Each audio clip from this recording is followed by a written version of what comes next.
system on thought. Military science fiction podcast. Untold stories every Wednesday. Military science fiction podcast.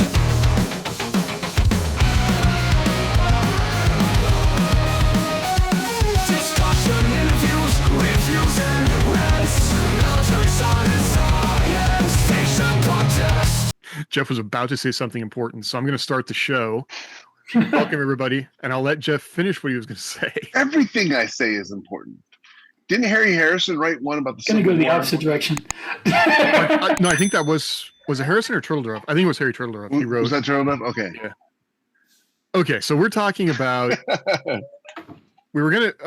Basically alternate history Mill SF, which as we started talking about it, we realized that we have not actually read a lot. Like there may not be a lot of it, or we just haven't read a lot of it. We'll have to figure that out. Like the things that we've got so far would be Harry Turtledove's World War series, which starts in World War II and imagines aliens landing on the Earth and then progressing from there.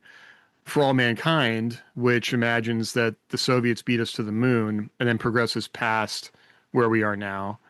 Iron Sky, Nazis on the moon, but I think that one's kind of a satire. And our friends Jamie Castle. They played it serious. Which one? They played it serious. Iron Sky. Yeah, that's true. A book called Luna Missile Crisis, which is kind of the same conceit, I think, as For All Mankind.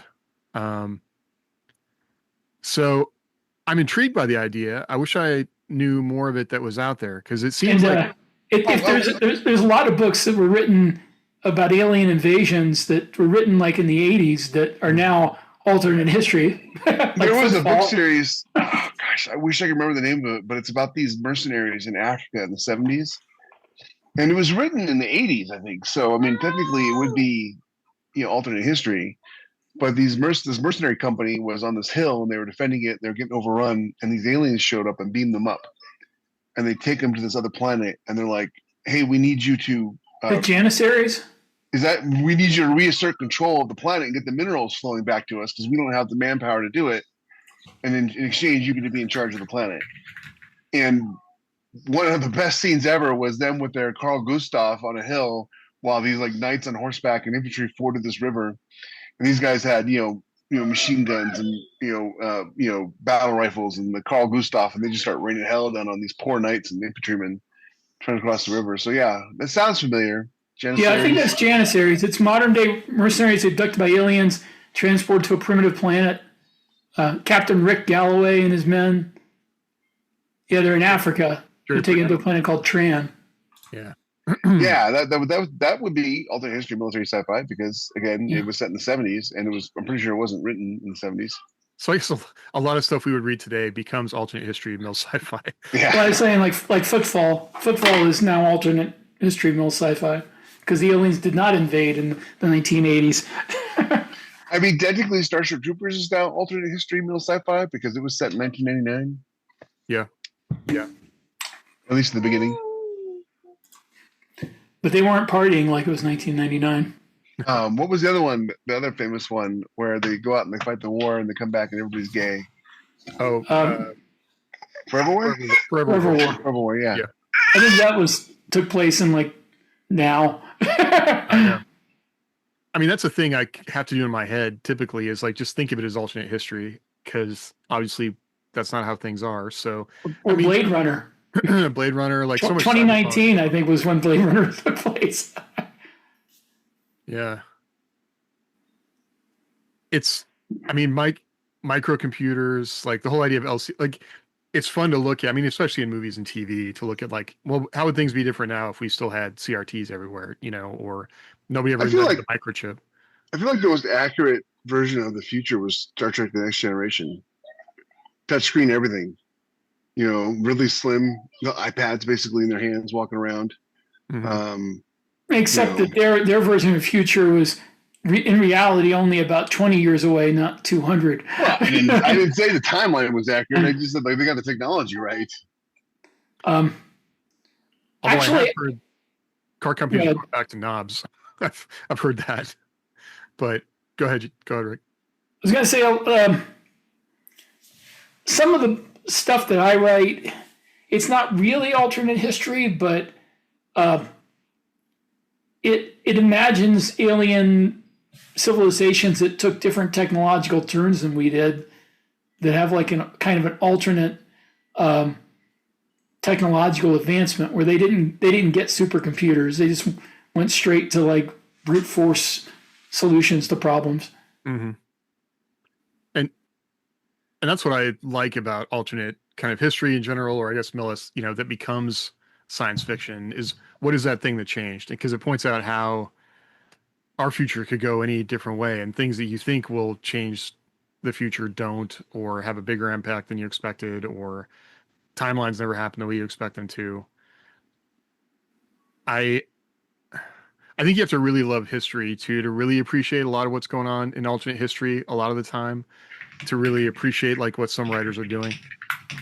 Well, a lot of times when you're writing a book too, and you put little tidbits in like that, like history, Yeah. Rick's got a history degree. I mean, really, that's more for you and like the people in the know, like if you know kind of thing. Mm-hmm. Then it is like, I hope everybody understands this obscure reference to Napoleon or whatever, you know what I mean? Like, no, nobody's going to get it. That doesn't really matter though, that you put it in there, and that's what makes it, makes it good. There's speaking of Turtle Dove, he had a really interesting and alternate ways technology might develop. He had a really interesting short story once called "The Road Not Taken," mm-hmm. about these aliens who try to invade Earth, but all of galactic society, basically anti-gravity and hyperdrive are really, really simple to build and to discover, and everybody else discovers them first before they discover any other high technology. So they're all like in these submarine-style ships with anti-gravity and hyperdrive, but they have black powder weapons and, like regular like armor from the 1600s, and they don't have computers or radar or anything like that. And they try to invade Earth, and they get their butts kicked by a National Guard unit in D.C. because they had never seen a machine gun. Well, what's funny is about that is that could be very true. That feels very authentic, because technology is created and invented because of necessity.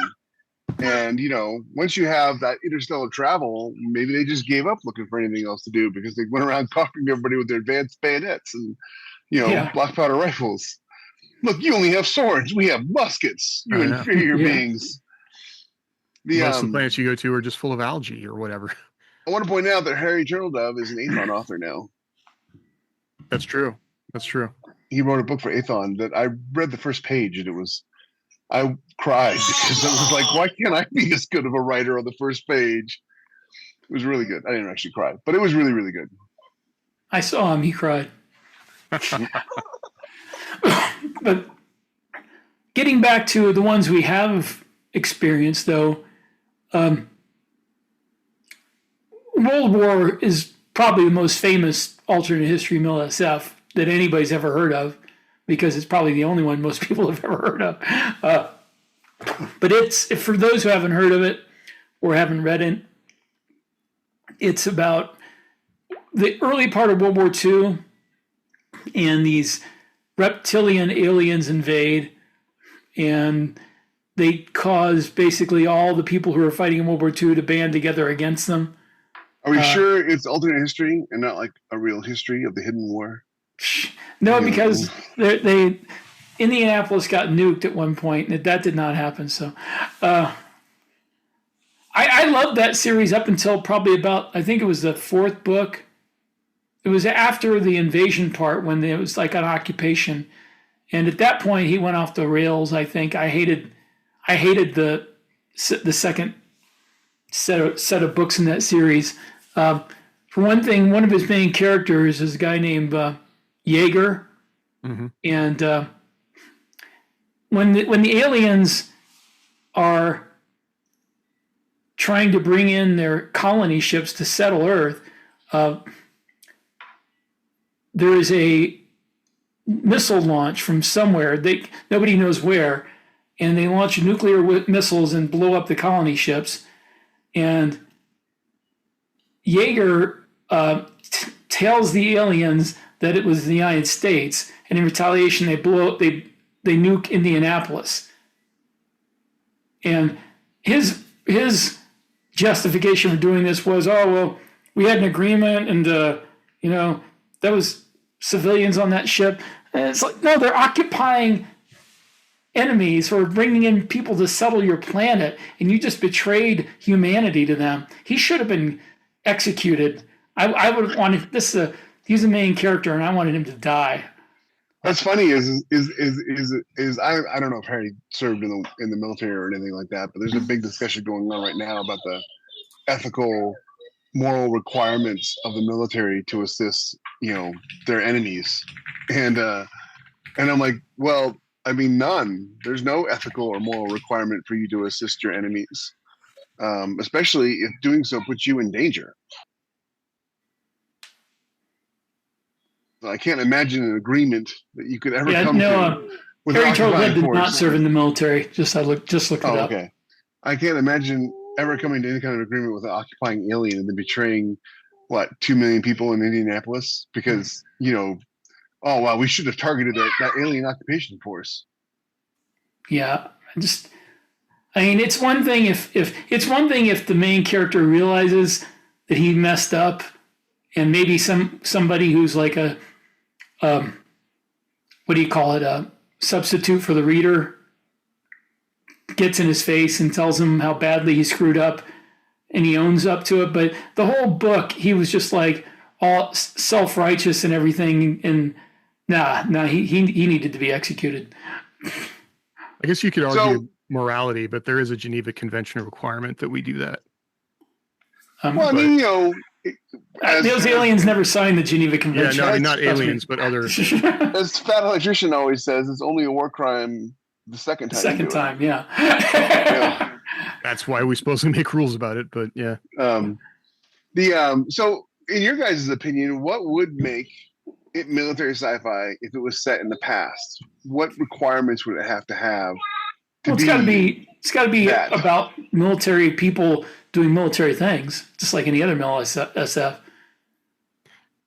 That, and I think if it's going to be science fiction, it's we'll come up with some difference in technology, some advance in technology, and yeah, I agree. Like, it's a military approach to whatever that difference is. So if it's going to lead to a war that we didn't expect, or now you've got all of a sudden we have plasma weapons in World War II, or a thing that really, that's extreme. It might be more interesting to do something like really subtle. I don't know. But that seems like here's a really good example of what I'd like to write or see somebody else write. We could have built an Orion style spaceship in the 1960s. For those of you listening, an Orion style spaceship is one where you take nuclear bombs and you detonate it behind the ship to propel it into space, obliterating everything underneath it. Just FYI. Well, it's not that bad. They've done studies, and there were numerous atmospheric tests done with nuclear weapons, and this would have been like one or two small ones going off. Hopefully, you'd launch it somewhere where there weren't people around, and then it would be in space. Like Indianapolis? I said there weren't people around. I didn't say. Right. It seems like that whole thing was based off that manhole cover at Trinity, where they don't know what it is now. Possibly, but if somebody had built that back in the 60s, say that there was no, because here's a for instance, just off the top of my head.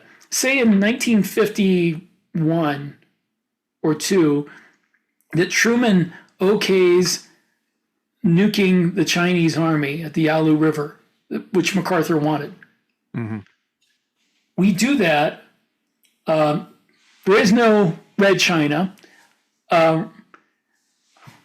Russia is like intimidated into silence, and everybody is hunky-dory with using nuclear weapons on a more regular basis. And there was no stigma of nuclear weapons the way there became in our timeline. And they start using nuclear weapons for all that crap that they imagine using them for back in the 40s and 50s, like building canals and launching spaceships. And you suddenly have like Orion style ships going around the solar system, and maybe you have like the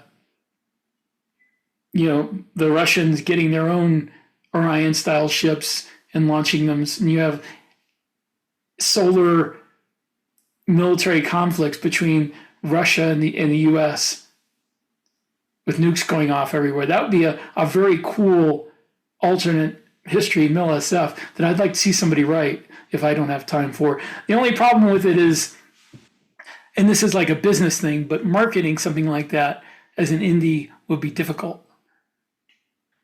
There's a reason why we're having trouble coming up with examples of this. Yeah. I know.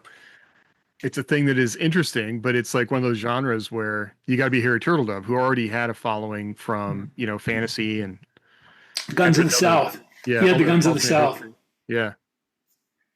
Which was an amazingly successful alternate history book. Which, is a great example of like,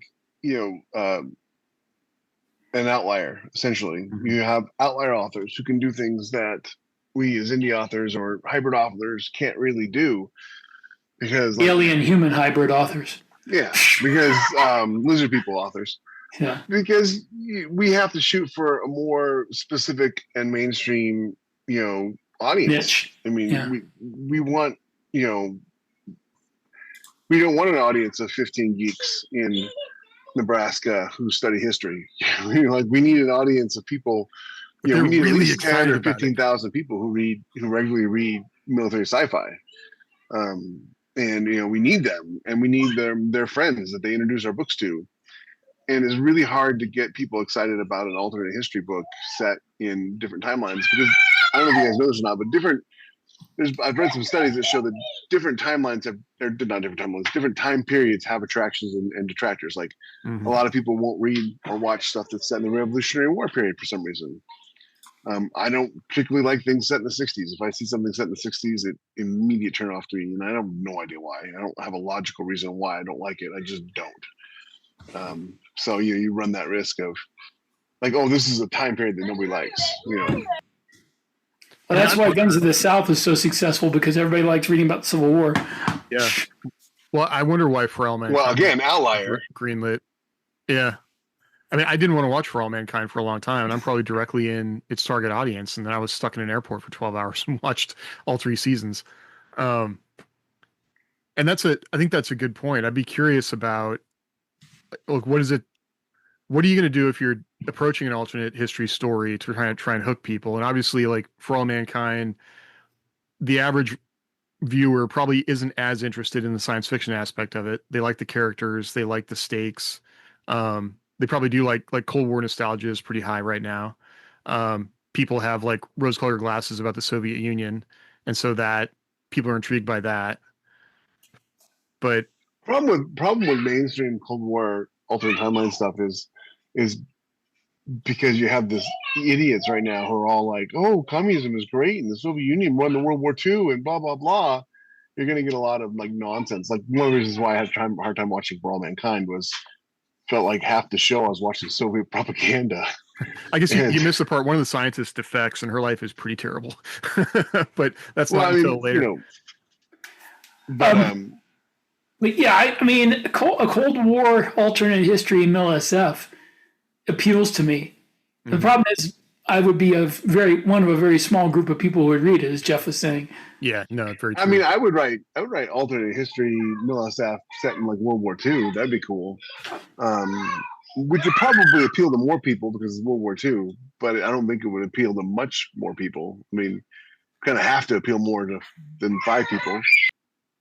Well, let me ask you this. Are you interested in doing like, say, like a smaller story about a platoon that discovers something that, changes history, or does it have to be a bigger story where you're looking at like a whole theater or the whole world, or, a smaller story would be great for a short story, which short story I would write, because you can take that time.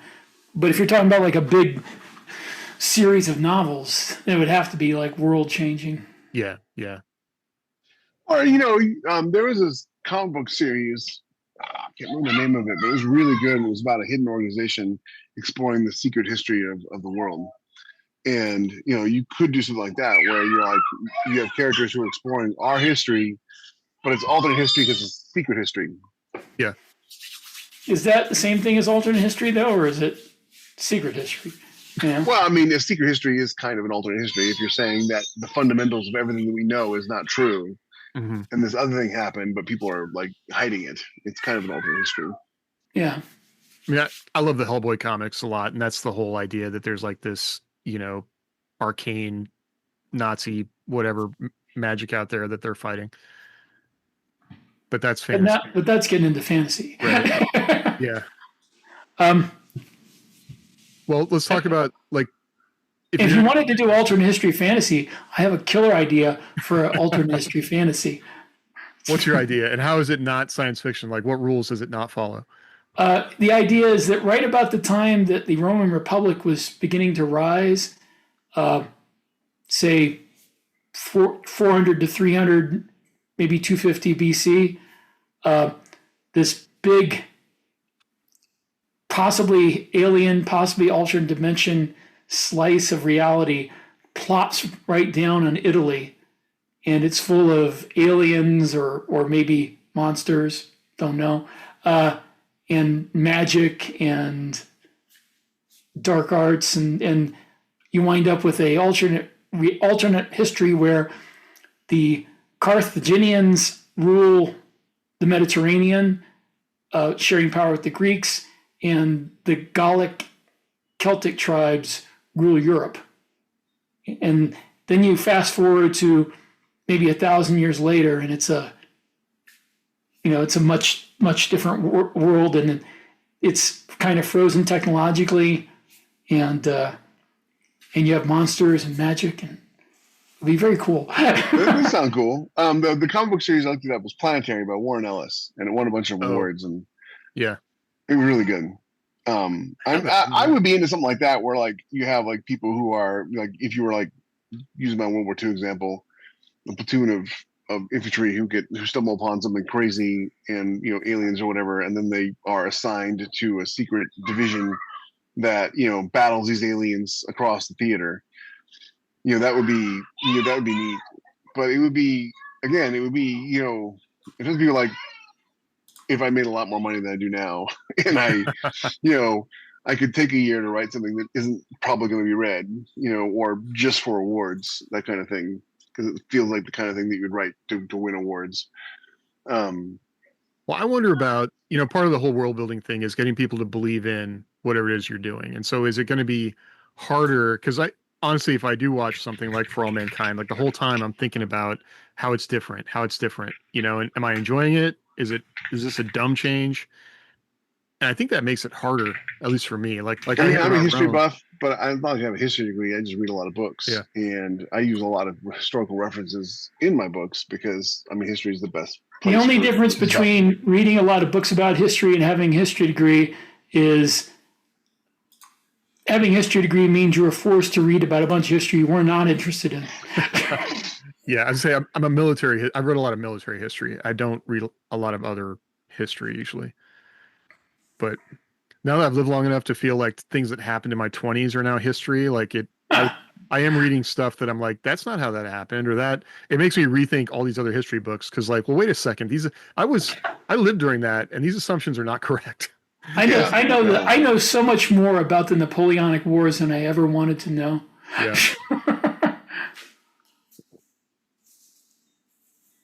Yeah, I'm right there with you, James. I have read a couple of things recently where I'm like, wait a second, I was alive, and in some cases, I was there.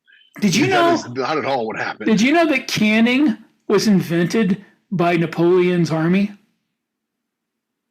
I did not. Wasn't it to make the food last longer or something? Yeah, he offered reward of, I think it was like 25,000 francs to somebody who could preserve the food longer for his army, and one of his guys invented canning. I did not know that until I read about Napoleonic army. I wonder how they pressurized the boiled it. Glassware.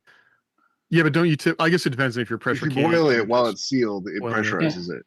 Well, I've done I guess you can do like, I don't know if you've done like meat canning, but you definitely want to have it in a pressurized vessel. It just depends on what they're. Well, yeah, if you want like you really scientific, canning process with no bacteria or I anything don't like like that. bacteria. I know. This is just We them trying invented to it. get food to last longer. It's going to make everybody sick. But I mean, that gets back to, I read recently that supposedly the Romans had the steam engine, but they just thought it was like a party trick. And that's a thing that seems pretty interesting. Like getting back to, I think Jeff, you said that if there's no necessity, the thing could exist, but nobody's going to develop Like it. there was batteries in ancient Egypt, I believe. They used them for like electroplating, maybe, Yeah, but nobody thought to use them for anything else. No, had the Industrial Revolution hadn't happened, so got Yeah. these weird. There's a fire starter thing that I forget who I think the Mongols had, where it was like basically like a lighter, and you just you had like these two cans and you sort of mashed them together and flame would come out, and that never caught on because it people developed matches and oil and things like that. You didn't need some fancy device to make fire. really it came down to up until the Black Death, labor was cheap, and people didn't need labor-saving devices because you had labor and it was cheap. You got to think of it. I think part of the reason why Elon harps on electric cars so much is he was trying to get people to build the infrastructure that they need for them to work. Right. Because you Which can't we build still the don't infrastructure have. first. Yeah. Well, it's because EVs are a dead end and a waste of time. I But think it's we like need to- data centers, if they push, like the agreement they just got signed recently, they're supposedly agreed to produce their own energy. And if that ends up decentralizing a lot of the grid, that could be an interesting byproduct of even if the data centers go away. And they're talking about tiny nuclear reactors for some of these things. For some They of them, have those. They have those 1 megawatt nuclear reactors you can tow around behind a Humvee. That they developed. Now all we need is a laser to attach to them. That they developed for military bases, that needed off-grid power. So She is very excited about that possibility. yeah. She's like, lasers, nuclear reactors. Yeah, Daddy. I watch a lot of Kagan Dunlap. I don't know if you guys know who that is, but he does. He's a YouTuber and he does a lot of news. He's a former Marine, former active duty Marine, still a Marine, I guess. He's got a great shirt that says "Never bring a gun to a laser fight." I thought that was kind of cool. Salt bed nuclear reactor. That's what I was trying to think of. I mean, that's the one that basically collapses into itself and then is contained, supposedly. But if you did write that story about like the one I was talking about where we nuke the Chinese and it turns into Orion spaceships and stuff, if we had that kind of technology, if we had that kind of a divergence, would we have developed supercomputers? Would we have developed cell phones? Or would we have gone a different direction and gone with a more brute force approach to computing? We have cell phones because of Star Trek. So the question is, would we have had Star Trek if we already had spaceships? Nope. Nope, we would not have. Yeah. We would have had science fiction TV though, because it would have been basically like Western TV shows. It would be something that's happening, and they would make shows about it, But it would be a lot different than Star Trek because it would be stuff that's actually going on. Yeah, so much of Star Trek inspired an entire generation of NASA engineers, and they invented a lot of stuff that we use today that would never have happened if there wasn't Star Trek. Mm-hmm. Well, it gives people the idea of what exists, so we know we need to make a thing that we want it to do this. What should it be like? Well, Star Trek had the communicator. That makes sense. A handheld thing with a flip down, microphone and Beep, beep, beep. yeah. I mean, that's the first thing you think of, and then like Kirk would, when you would flip it closed, like how satisfying that is to close a cell phone. We pulled out one of my wife's old Razor phones and let our daughter play with it, and it's still so satisfying to open that thing up and close it, and like everything about it is just really well made. Well, here's an idea for you. Before we got the cell phones the way they are, the prevailing idea back in like the 80s and 70s and 80s was that for a communication system that allowed for personal mobile communications devices, you needed satellite farms. You needed like basically Starlink before Starlink, and they didn't have the idea of Starlink where you'd have like hundreds of small satellites in really, really low orbits that degrade and you keep replacing them. They're talking about a high orbit satellite farm. It was like just a huge collection of them. And that's a different approach to communications that we never did, we never tried. Well, And it's so many things. I think sometimes people come up with this conceit and we talk about how we don't see which way it's going to go, but nobody takes human nature into effect. Like we all want to be able to talk to computers and have them like the Star Trek computer and answer questions for us, but we don't think about what's on the other side of the computer recording everything we say. And do we want a company to own that versus like who owns the AI in Star Trek? Those are kind of things like, since the Federation is basically kind of a socialist type of state, I would say the government does. And if you watch Star Trek, I mean, everything they do on that ship is being recorded and they can play it all back like at a trial. Yeah, you're right. That's true. Nobody thought about that until it came up in the episode. Yeah. But yeah, I mean, if you have a different approach to computing,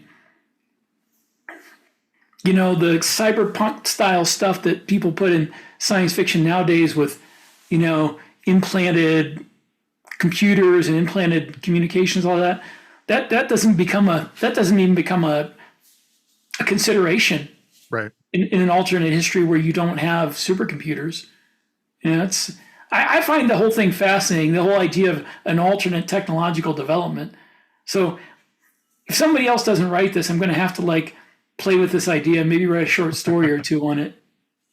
Because that fascinates me. Just you know what a POD is, right? Like payment on delivery? No, I mean, if in alternate history, it's short for points of departure. Oh, okay, yeah. It's like a place where history diverges, like one decision that can change all of history. Mm-hmm. Like Caesar doesn't cross the Rubicon. Oh, that's one, but there's a bunch of them I've seen. Like the U.S. doesn't come into World War I, for example. We don't enter, or we enter World War I early, or because either one of those, it changes history, maybe for the better, maybe for the worse. My favorite was if we enter World War I early, then the Soviet Union would never have risen up because the only reason the Tsar fell was because he was doing so poorly in World War I. Mm-hmm. And if we enter World War I early and end it early, then the Germans never put Lenin and Trotsky on a train in Berlin and send them to Moscow to try to destabilize the Tsarist government. And you don't get the Soviet Union. Or maybe if we ended it early, there'd be 500,000 people still alive, and maybe everybody wouldn't have just suddenly decided to blame Germany. And if all those people were still alive, can you imagine what the future history from there of France and England would be with all those men, the whole like a generation of young men still alive? About like the massacre at Kazin Forest, where 60,000 Polish, officers were murdered, and like think about what Poland could be like today if their best and brightest hadn't been, just deleted. That's the thing that gets anytime somebody, it. What was the battle in World War I where between September and November, like 150,000 troops were killed? It's crazy. And if you Jeff think is about not thumbs upping genocide. Stupid Zoom. James is all like, "Yeah, death." I don't think it's technically genocides. Yeah, you're right. That was it was just really, really bad leadership. That was just combat. Yeah. Well, I mean, I remember watching Wonder Woman. It's set during World War One, and she goes in this room and she's trying to tell them, and she's like, "But the soldiers are going to die," and that pompous general's like, "Oh, that's what they're supposed to do. They're supposed to die." And if you think about the way that Britain fought World War One, that had to have been the attitude of these people, because hey, I know there's a machine gun over there, but you're going to get up and charge anyways, and it's going to achieve nothing. Yeah. I hear people all the time making apologies for World War One French and British generals, and I'm like, No, and they maybe, just maybe they didn't understand the technology. Maybe it was just too new. But after the first couple battles, you had to know you couldn't do it like this anymore. that was the way they've been fighting wars for generations. Part of the reason why we ended up revolting against Britain was that we would fight, we would get ground, and then they would turn around and give it away. And like people died for that hill, and you're just going to give it away, because that was just normal for them. For them, the status needed to be quo. Well, I mean, there's so many different points of departure that could have resulted in a science fiction future. Like if you don't kill off an entire generation of French and English and German young men, what does the world look like 100 years from that? And then what happens after that? Because if you don't have that war go on for as long as it does, and there isn't the chemical weapons research, then you don't get the Spanish flu, and you don't lose another 100 million people. And you don't have World War II. And if you're in a world that doesn't have World War II, though, do you have the technology that World War II brought on? Maybe we are living still in a kind of a 1930s or 40s technology right now. I always felt like our computer technology was so far above everything else that it felt like we were either in the future with our computer technology, or all of our other technology was stuck in the 1930s and our computer technology was modern day. That's what it feels like to me, is that everything else is stuck, and it's stuck for predictable reasons. I mean, like, for instance, our transportation system, it's easy to say, well, we could do this or we could do that, but you have to rebuild hundreds of thousands of miles of road.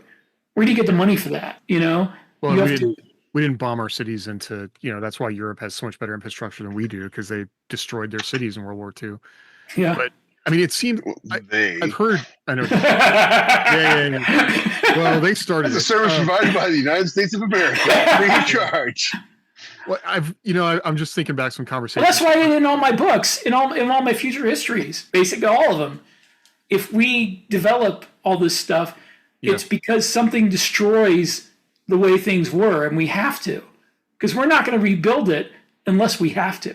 Well, and if you think about it, you could go a really interesting path here too, because like we're talking about how could it be better, but how could it be worse? Because without World War II, the United States doesn't become a world naval power.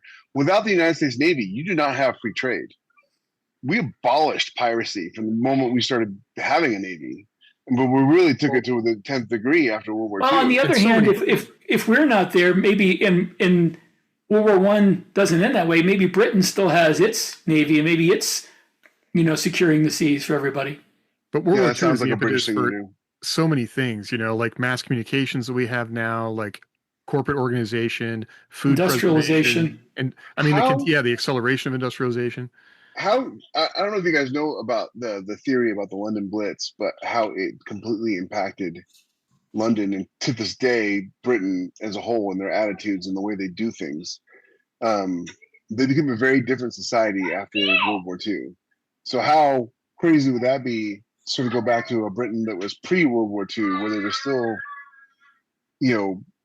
believed in the things that we believe in, instead of becoming this. And what about colonization? Because World War One was the start, and World War II is the end of the end of colonization. If World War II ends quicker, do all these European countries still have colonies all around the world? Yeah, French Indochina still just stays French Indochina instead of becoming Vietnam and all these other places. And Algiers is still a French colony. And Jim Crow doesn't end in the U.S. because that was spurred on by unit integration in World War II. Like, what's the Blitz thing? Was it that the basically the bombing of London? Well, basically continual, where they sent all their children away. Yeah, and he's asking what was the change that was caused by. Oh, it's kind of hard to pinpoint exact change, but basically, the theory goes is that during the Blitz, they lost all hope and they never got it back. And so, entire generations of Britain have been raised without any hope of a better future. Mm. And we're kind of seeing the result of that. if you kind of look at it and like reverse engineer it, kind of look at the way that the politicians treat Britain right now. Look at the difference between France and Britain as far as attitude goes. Yeah. I mean, France is not that great, but they have much more national pride than Britain does. Yeah, and Britain's got none. And France is still very proud to be French. You know, the UK overcame. I don't know. I mean, they didn't get conquered. Yeah, it's interesting. I don't know enough about British history to like what is that change in the character. You know, everybody voted for Brexit because they wanted to be their own country, but if that hasn't worked out the way they wanted, then well, like if you look at like after World War II, we had Victory Day, right? And there was the baby boom. Britain didn't have that. Yeah, no, a lot of those other countries didn't have, and we're the only ones that had the baby boom. Yeah, and that is the reason we have a millennial generation, because no other country in the world has a millennial generation, or it's very small because none of them had the baby boom. Which is really going to, in about another 10 years, is really going to start biting all these countries in the bottom because they don't have a generation, up and coming generations that's big enough to replace their current generations. Yeah. And so, yeah, I mean, like you change one thing, butterfly effect, you change one thing and it changes a lot. Yeah, if you get World War I sooner, then all these countries in Europe have 3 times their population, you know? And what does that do for industrialization? Like the further of industrialization, because the lack of people was one of the reasons that these countries became more industrialized. But if you have more people, maybe you don't change. You don't change the way you do. At least in the U.S., like we completely changed the supply chain to meet the need of the war. But I mean, I was thinking about something, Rick. I can't remember the conversation we had where we were talking about maybe it was Rome. And when you come up with a story like this, like, I mean, I do tend to believe that people, while cultures can change and, you know, things, fundamentals about humans tend to be the same. Like we want to be in groups and we want to have families and have children and we love our children. And like, I think those are things that I know Jeff is proof of this, that like, if you imagine this alternate history or this ultimate future, like humans still kind of want the same, you know, we want pretty similar things, but that can be pretty hard, I think, to imagine a world where humans want something very different based on, you know, these changes in history. And well, I think humans want the basic core things, but how they get them is going to be changed by what's available. I mean, and honestly, a lot of the things we take for granted were not taken for granted back in the 100 years ago, you know? So, you know, the way we think about individuals, their rights, you know, about their worth, you know, I mean, and maybe in the U.S. or England, that was 100 years ago, they still thought that way, but a lot of other parts of the world, they didn't. And still don't. But I mean, if we had not come along and you know, fought in World War I and became important and then pretty much been the only last economy standing after World War II, would that have spread the way it did, you know? Would there be the kind of international trade there is now if there's no World War II? You know, would the Middle East be, you know, still be like split between England and France, you know? And if we developed, you know, nuclear power, like we wouldn't need oil necessarily, or as much oil. Well, we had developed nuclear power without World War II, though. Well, no, nuclear. I think it was coming. It just wasn't going to be accelerated the way that it was. Like, I don't know that they actually would have built reactors. That's probably the question, because the amount of effort we put into building the bomb was that'd be a pretty hard sell in any other timeline. Well, it'd be like also the space race. What the space race has happened. Yeah. You know, why would we go to space?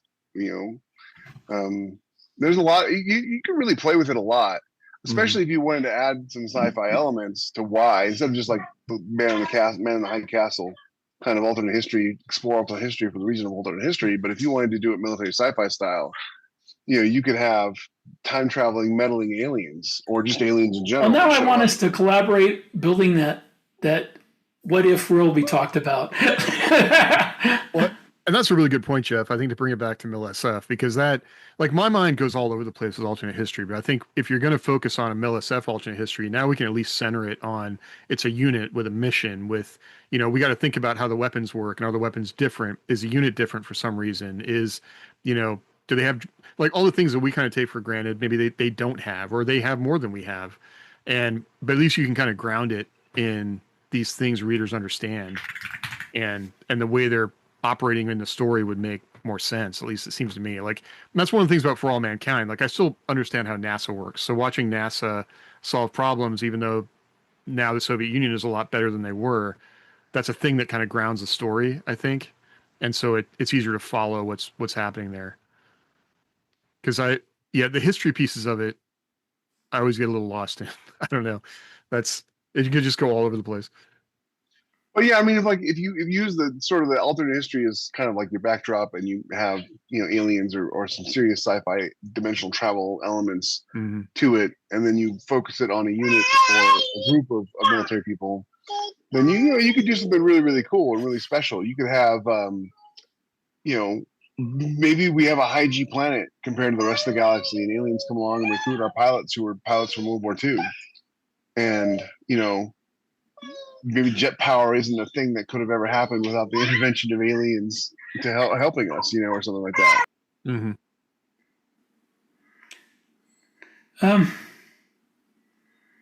There's a lot of possibilities. Now I'm talking about this. I want to write them even more. I wish I had time to write more stuff that I didn't make money. Can we get an official 26-hour day, please?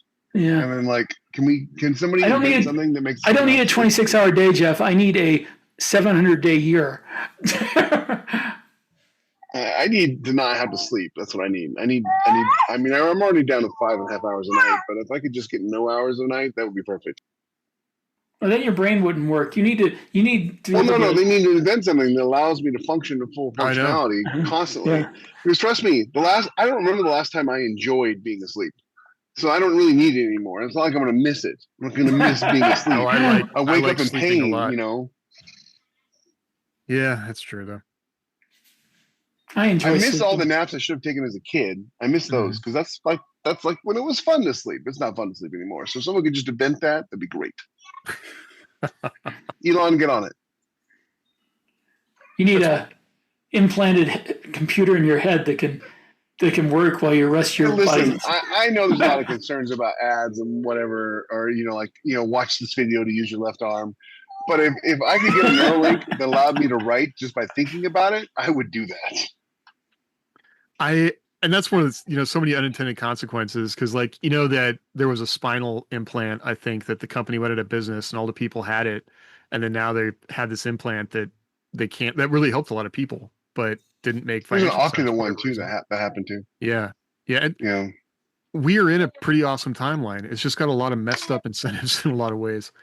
I think people. Some people have argued that we are actually in the worst of one of the worst of possible timelines, and it started with World War I.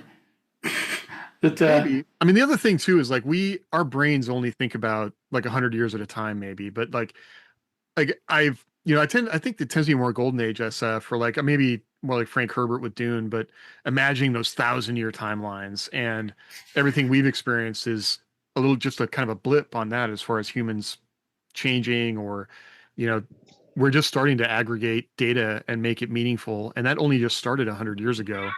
Where's that going to end up in 500 to 1,000 years, when everything about us can be tracked and, people can make predictions? This isn't going to last 1,000 years. I don't know. I mean, the AI is 1,000 years. There's going to be something that's, I don't think the current state of how things are economically and as far as the interconnectedness of the world economy, I don't think that's going to last another 20 or 30 years. How do we balance all the things we're talking about that come from a growth economy with an economy that still doesn't deplete all the resources? That's the thing. What is it? Somebody said we only have enough oil. Although I don't know if this is. That's not true. I don't think this is true. But that we have enough energy to do the things we're doing now, and we don't get a second shot. But the Earth continues to surprise us, so I don't know. But There's enough oil underneath Venezuela to power the entire world for the next 30 years. So and I if mean, you the US if you has. take into account shale oil, yeah, there's shale oil everywhere, and there's places in Europe where they don't exploit it because it's like under cities and stuff. But if they had to have it, yeah. you could produce shale oil from there to get us through hundreds of years. And that's not even a good example. I guess it's just if you have a system that creates instability, like the thing that you're thinking about, Rick, like it's hard to imagine the future because we have a difficult time just finding stability today. And it's not even, I wouldn't even say it's, I mean, maybe the technology is what's leading to other instabilities, but our technology is changing so fast that we're in this cycle of just like the phone's talking about, like you can't trust that your phone will be the same thing 2 years from now. So what will be the new thing that we need to adapt the to? problem is, though, a lot of this technological progress, just as we were talking about, it was driven by World War II. Well, it's been in the same kind of progression mode since World War II, but we're heading for a world very soon, within a couple decades, maybe 3, where that's not going to work anymore. We're going to have to do something different. So I can't tell you what's going to be like in 1,000 years because I can't tell you what it's going to be like in 30 years. The way things are going, it's going to be probably I don't want to say unrecognizable, but it's going to be so totally different from the way things are now that, I mean, in 30 years, if I'm alive, I'll be almost 90. So maybe I won't live to see this, but it's going to be an interesting time, as in the old Chinese curse. And we will get through it. I mean, we've gotten through a lot of stuff. We got through the